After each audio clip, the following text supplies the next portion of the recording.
Hi, it's me Kane Hunter again. Today, I am going to share a story of mine with you. When I was 21 years old, I met a girl who was a few months younger than me. I'm not sure if it was fate that brought us together, but we kept bumping into each other, and eventually, we became friends. Her name is Tina Watson, and she is kind, gentle, and demure, with cute dimples when she smiles. However, don't be fooled by her frail appearance, because she can eat a lot, almost double the portion of a normal person. That's one of the things I like about her. She is skinny, but she weighs around 60 kilograms. After we started dating, we spent a lot of time together, and sometimes, I would sleep over at her house. Of course, I would sleep on the couch. As her 21st birthday approached, I noticed some changes in her behavior. She seemed more agitated, nervous, and frustrated. I could sense Tina's anxiety, agitation, nervousness, and uneasiness, but when I asked her about it, she seemed hesitant or unwilling to talk. Understanding her reluctance, I assured her not to worry and that she could confide in me whenever she felt ready. Tina's parents invited me to her 21st birthday party, where we enjoyed a sumptuous meal and a couple of bottles of red wine. As it was already late and they did not want me to drive under the influence of alcohol, they asked me to spend the night. I gratefully accepted their offer and settled on the couch in the living room. In a haze of intoxication, I succumbed to a deep slumber, oblivious to the world around me. The frigid air enveloped the room, seeping through every crack, creating an eerie atmosphere that matched the haunting silence of the night.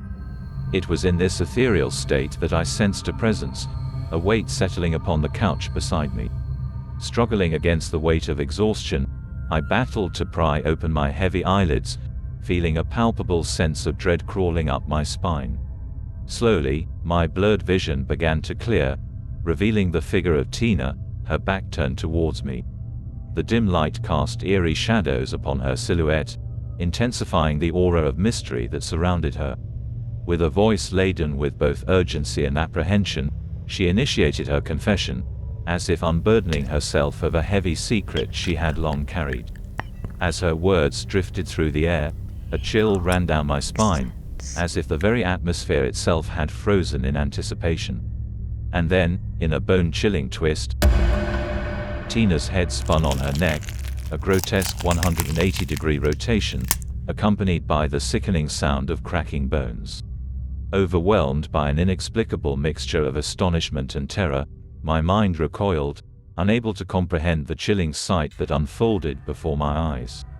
The shocking revelation pierced through my consciousness like a bolt of lightning, plunging me into a state of profound bewilderment. My senses were immediately assaulted, and I teetered on the edge of comprehension, desperately grasping for some semblance of sanity.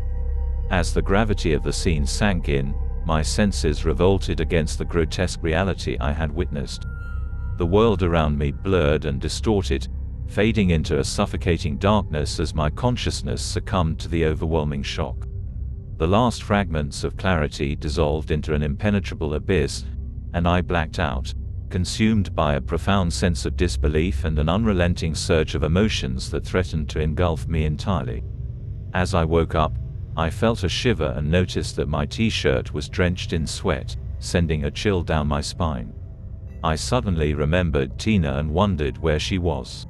Quickly getting up from the couch, I saw her in the dining hall with her parents, having breakfast. I rushed over to her side and asked if she was okay. However, she gave me a frown and questioned why I thought she wouldn't be okay. She also asked if I was still under the influence of alcohol, advising me not to drink so much if I couldn't handle it. Feeling embarrassed, I gave her a weak smile. After Tina's birthday, I observed a change in her behavior. She used to be talkative and cheerful, but now she seemed quiet and worried all the time. Moreover, she walked with a slouch as if carrying a heavy burden, and constantly complained of fatigue, particularly around her neck area. Despite visiting several doctors and even trying a Chinese physician, no diagnosis of her condition could be found.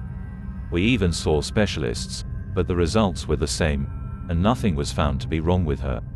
Tina's parents had invited me to stay at their place again, a month after Tina's 21st birthday. It was getting late, and I retired to the couch. This time, there was no alcohol involved. Later into the night, I felt someone take a seat on the couch where I was sleeping. I opened my eyes and saw that it was Tina. "Hey Tina, why are you up in the middle of the night?" I asked. Tina stood up, and her body spun 180 degrees to face me, but her head was facing the wrong direction. I plucked up my courage and asked, "Who are you? Why are you harassing Tina?" "My name is Gina," she hissed. I jolted myself awake, sweat running down my forehead. When I woke up, everything seemed fine. Tina was having breakfast with her parents in the dining hall. She then beckoned me to join them, and I helped myself to some ham and eggs. Then I brought up the question to Tina. "Do you, And she blushed and said yes. "What? No, what I wanted to ask is if you know someone by the name of Gina," I clarified. "What?" Tina gasped. "Is this what you wanted to ask me? I thought you were going to ask me to marry you. I don't know anyone by the name of Gina," Tina said as she stomped off to her room, her face red with anger or embarrassment.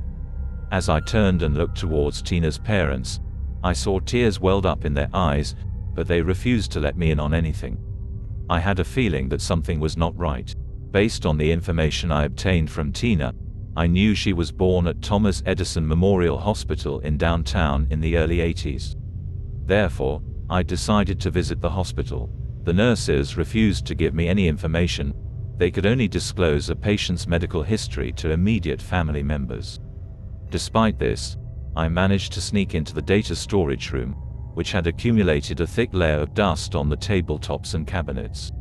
After searching for a while, I eventually found Tina's medical records.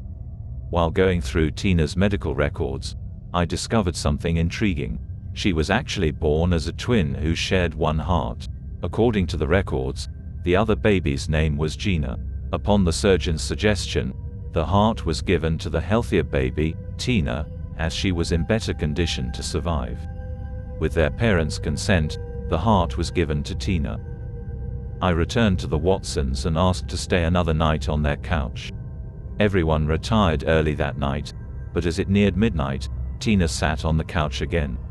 I opened my eyes and caught her hands, which caught her by surprise. "Let me go," she hissed. "Gina," I said calmly. "So, you found out who I am?" she growled. "Yes," I replied. "What do you want?" She hissed, and there she was, sitting on Tina's neck. "I want you to let go, cross in peace, and be reborn," I exclaimed.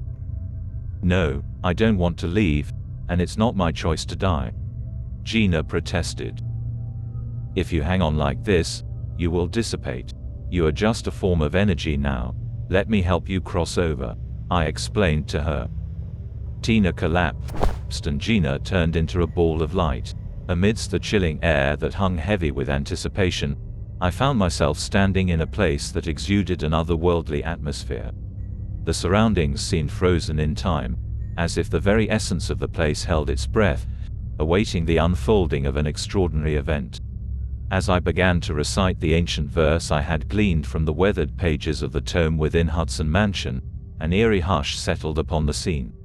Suddenly, a celestial illumination pierced through the ominous clouds, casting an ethereal glow upon Gina, who stood bathed in its gentle radiance.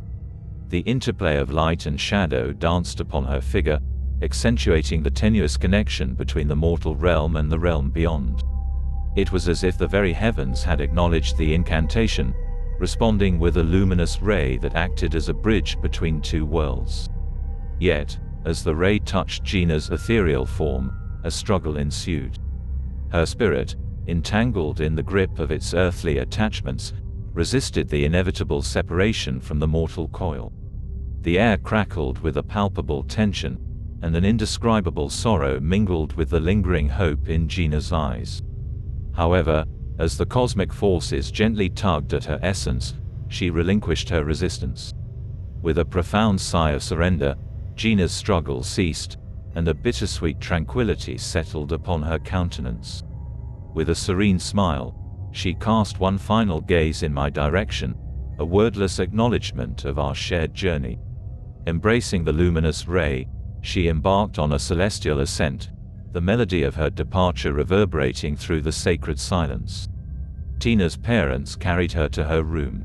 The next morning, I woke up and walked to the dining hall. When Tina's parents saw me, they smiled. As I walked over to the dining table, Tina looked up and frowned. "Who are you?" she asked. "Why are you in our house?" Mr. and Mrs. Watson walked me to the door, thanked me for what I had done, and handed me a check for $5,000. The truth is, Tina's parents had decided to hire me to investigate their daughter's behavior after watching my YouTube video on the Hudson Mansion.